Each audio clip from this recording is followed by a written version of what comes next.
Welcome back, my viewers and my subscribers. If you have not subscribed to the channel yet, please remember to do so. Remember to like the video. Remember that you're not liking the content. It's just a way YouTube use to continuously suggest the video in its algorithm. Now I'm going to jump into the intro and then I'm going to come back with my Fiona Zane.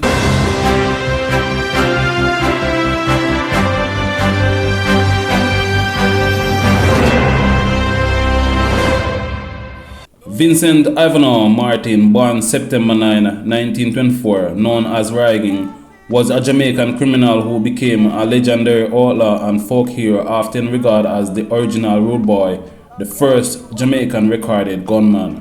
He became notorious in 1948 after escaping from prison and going on the run and committing a string of murders, robberies, and attempted murders before he was gunned down by police. In the then Jamaica, his life became heroic in Jamaican popular culture, culminating in the 1972 movie The Harder They Come, in which he was portrayed by Jimmy Cliff.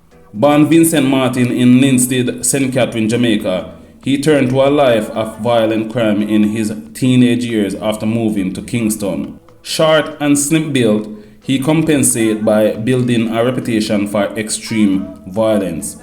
He was first arrested at the age of 14 for wounding, for which he was sentenced to lashing. Further arrests for wounding and larceny followed, leading to a 6-month stint in jail. After this, he became part of a criminal gang and adopted a variety of names, including Ivanhoe, Alan Ladd, and Captain Midnight. In 1946, he was arrested for robbery. After a year in jail, he was released but quickly committed another robbery, for which he was convicted and sentenced to 5 years. On April 30, 1948, he escaped from prison. What followed was a period of several months during which he eluded the police, ending in an intense 6-week crime spree in West Kingston that popularized his nickname, Ragging. The crime spree began when police attempted to capture him in August.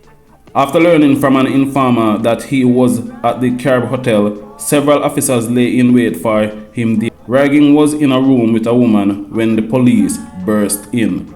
He grabbed his gun and managed to shoot his way out, leaving one of the officers dead, Detective Lewis. 2 other men were injured in that incident. The killing of Lewis led to the mayor of Kingston, Alexander Bustamante, to launch a major manhunt for Ragging. The following day, he killed a woman named Lucille Tibby Young, the girlfriend of Eric Golson, the man he believed had informed on him. He broke into the room and demanded she take him to Golson. When she said she did not know where Golson was, he shot her in the chest, killing her instantly. He also shot 2 other women that was in the room. Immediately after this, the police offered a £200 reward for the capture of Ragging, dead or alive. Ragging responded by writing an open letter to Detective Sergeant Scott, one of the detectives leading the search for him. The letter, which was published in the Jamaica Times, stated, "I have an arsenal of 29 shots, and I am satisfied that I have made history for the criminal elements in Jamaica. Don't think I am going to kill myself, because this will only serve to spoil my great record. But I hope that Detective Scott will learn and train his men some more. I am going to show the police force what is lacking and what I can do." He killed another man a few days later. The man was walking along the road with his wife when Ragging appeared and shot him. He was a close associate of his. He then attempted to kill another man, but the man disarmed him. Ragging escaped after stealing the man's car. He was also involved in robberies possible to fund a planned escape from Jamaica. He was suspected of robbing the White Horses Inn at Mary's Brown Corner and a store near Roseau Road. The crime spree made Ragging famous. During the spree, he sent taunting messages to the press and made a photograph of himself holding guns.